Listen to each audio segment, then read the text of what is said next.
토트넘의 손흥민을 만나기 위해 정신없이 달려왔습니다. 포스테코글루 토트넘 감독에게 오래전부터 손흥민을 만나게 해달라고 요청을 했습니다. 오늘을 계기로 손흥민과 심도 있는 이야기를 나눌 수 있어서 매우 기쁘게 생각하고 있습니다. 제가 생각하기에는 손흥민은 축구 선수를 넘어서서 외교관의 역할을 하고 있다고 자신합니다. 오늘 제가 손흥민에게 부탁한 것은 바로 이것이며 제발 이러한 나의 바람이 이루어졌으면 좋겠습니다. 다가오는 시즌을 대비해서 아시아 투어에 나선 토트넘은 주말에 펼쳐질 빗셀 고베와의 경기를 앞두고 무더위 속에서도 훈련에 매진하고 있는데요. 토트넘이 일본에 방문했다는 소식을 접한 일본 국가대표 감독의 모리야스 감독은 손흥민을 만나기 위해 한 걸음에 달려와서 무언가를 부탁한 사실이 외신들을 통해 알려지자 많은 관심을 보이고 있는 상황입니다. 과연 모리야스 일본 대표팀 감독이 손흥민에게 어떠한 부탁을 했는지와 그가 무엇 때문에 손흥민을 외교관이라고 극찬했는지를 좋아요 버튼과 함께 살펴보겠습니다. 현재 일본에 방문 중인 토트넘의 인기는 하늘을 찌르고 있다고 외신들은 소식을 전했는데요. 그 중에서도 단연 손흥민의 인기는 하늘을 찌르고 있으며 손흥민으로 하여금 토트넘의 브랜드 가치가 맨시티와 리버풀을 넘어섰다고 매체는 보도했습니다. 여기서 더욱 흥미로운 사실은 일본의 유소년을 대상으로 가장 닮고 싶은 선수로 일본의 자국 선수들을 제치고 손흥민이 선정되었다고 발표했습니다. 현재 손흥민과 함께 프리미어리그에서 뛰고 있는 선수는 브라이튼의 미토마와 아스널의 토미야스가 되겠는데요. 일본 매체들은 그동안 압도적으로 아시아 시장에서 인기가 많았던 손흥민을 능가하기 위해서 프리미어리그에서 뛰고 있는 자국 선수들을 대대적인 홍보와 함께 다양한 노력을 기울였지만 현실은 처참했다고 보도했습니다. 일본에서 최고의 드리블러라고 인정받는 브라이튼의 미토마는 지난 시즌 유리몸이라 평가받으며 19경기밖에 경기에 나설 수밖에 없었는데요. 하지만 이와 반대로 손흥민은 미토마와 5살의 나이 차이가 있음에도 리그에서 35경기에 나서며 여전히 강인한 몸을 유지하고 있다고 매체는 평가했습니다. 뿐만 아니라 일본이 자랑하는 미토마는 고작 3골만을 기록하며 시즌을 마무리했지만 손흥민은 무려 17골을 기록하며 향후 5년 이상 활약할 수 있다고 잉글랜드의 레전드 공격수 마이클 오원은 내다봤습니다. 이번 아시아 투어에서 손흥민을 만나기 위해 훈련장에 하루 종일 기다린 현지 일본 팬은 손흥민을 응원할 수밖에 없다고 자신의 생각을 온라인에 남기기도 했는데요. 저는 오랫동안 토트넘의 손흥민을 동경해왔습니다. 유럽 선수들의 축제라고 불리는 프리미어리그 무대에서 같은 아시아인이 활약할 수 있다고는 처음에는 상상도 못할 일이었습니다. 하지만 시간이 지나면서 손흥민으로 하여금 아시아인도 손흥민처럼 프리미어리그에서 하나의 트렌드로 자리매김할 수 있다는 것을 깨달았습니다.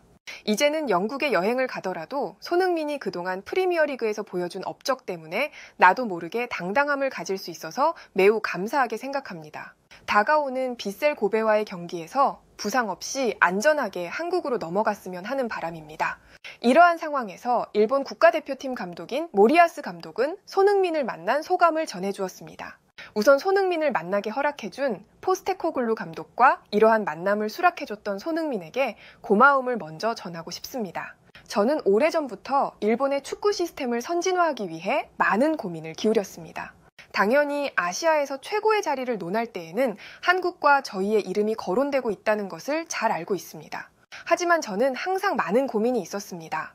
우리보다 상대적으로 인프라가 부족하고 유소년을 포함해서 축구팀 역시 적은 한국에서 손흥민과 같은 슈퍼스타가 계속해서 탄생하는 것이 매우 의아했습니다. 그렇기 때문에 그러한 사실을 손흥민을 통해 묻고 싶었고 어느 정도 해답을 찾았습니다. 한국은 놀랍게도 주장의 역할과 책임감이 매우 강하다는 것을 알게 되었습니다.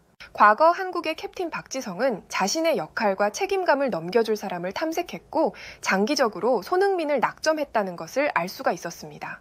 박지성이 생각했을 때 국가를 생각하는 책임감과 함께 실력까지 겸비한 선수가 누구인지 항상 고민했었고 그 대상은 단연 손흥민이었습니다. 하지만 아무리 박지성이 손흥민을 낙점했다고 해도 박지성이 가지고 있는 책임감과 마음가짐이 손흥민에게 온전히 전달되는 것은 비현실적이라고 생각했습니다. 우리 일본을 생각하더라도 주장의 역할과 책임감이 한국보다 떨어지는 것이 사실입니다.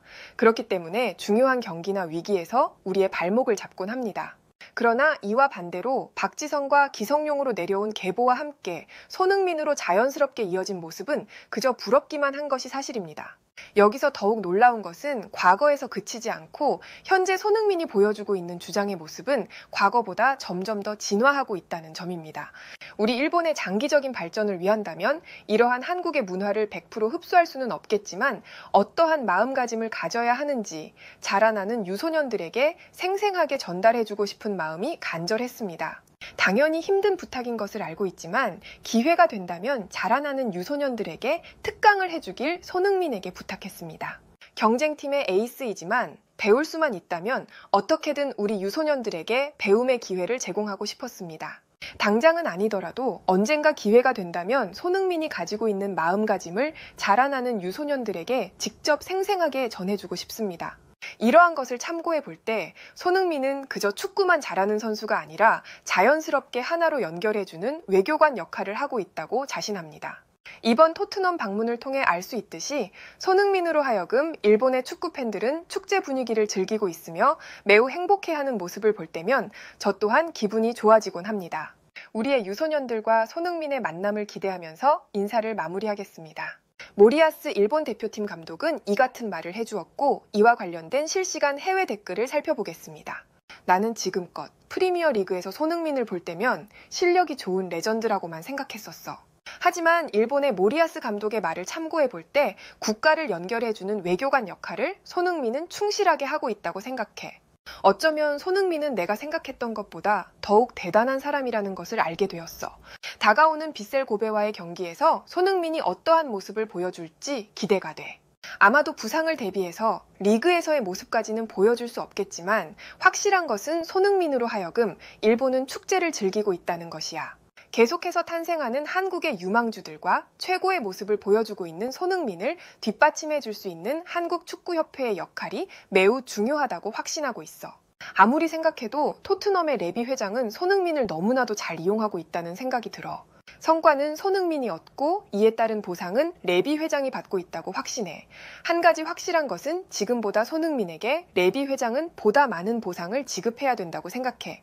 왜냐하면 손흥민이 토트넘에 없었다면 아시아에서의 인기를 토트넘은 누리지 못했을 거야.